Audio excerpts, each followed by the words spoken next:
When would you use normally open and normally close push buttons? Here's a symbol for normally open, symbol for normally closed, push button symbols, and these are for like relay contacts. So when do you want to use a normally open push button? You want to use a normally open push button when you want to apply power to the circuit.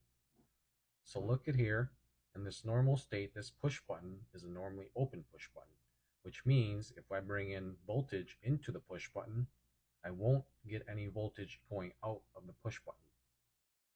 When I push the push button, I then will supply the 120 through the push button into the circuit, into the load. So under normal conditions, a normally open push button, let's say for this instance here, this circuit, the load is a light.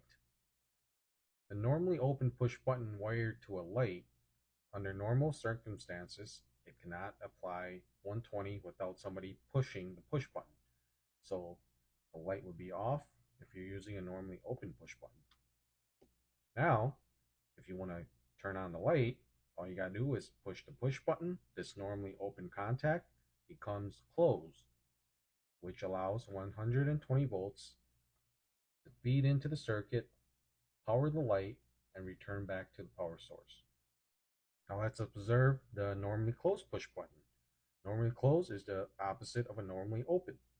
Under normal circumstances, with nobody pushing on the push button, it continuously allows 120 volts feeding the circuit. So when the push button is not actuated, the light will be on. As soon as somebody pushes this push button, it's going to break the circuit. It cuts off this 120 volts. The light now turns off. So just a quick rule of thumb, you use normally open when you want to send power. Use normally close when you want to cut off power. And to answer the last part of the question, a 3-position selector switch, it could be used many different ways, however you want to do it, but this is just an example.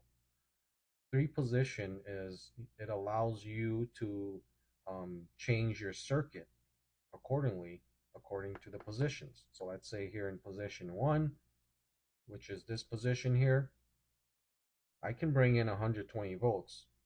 I can then wire it to a limit switch, any kind of switch, thermal switch, limit switch, pressure switch, and then from that switch to energize or turn on a fan.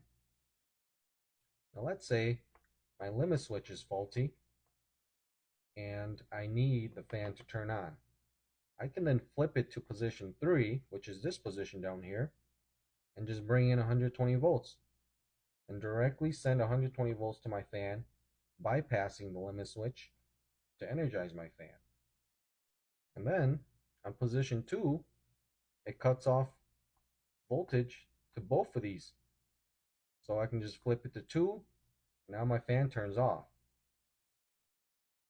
And the most common setup that you see with 3-position selector switches is the HOA switch, the hand-off auto positioning switches. So I hope this kind of gives a better understanding. Until next time, deuces.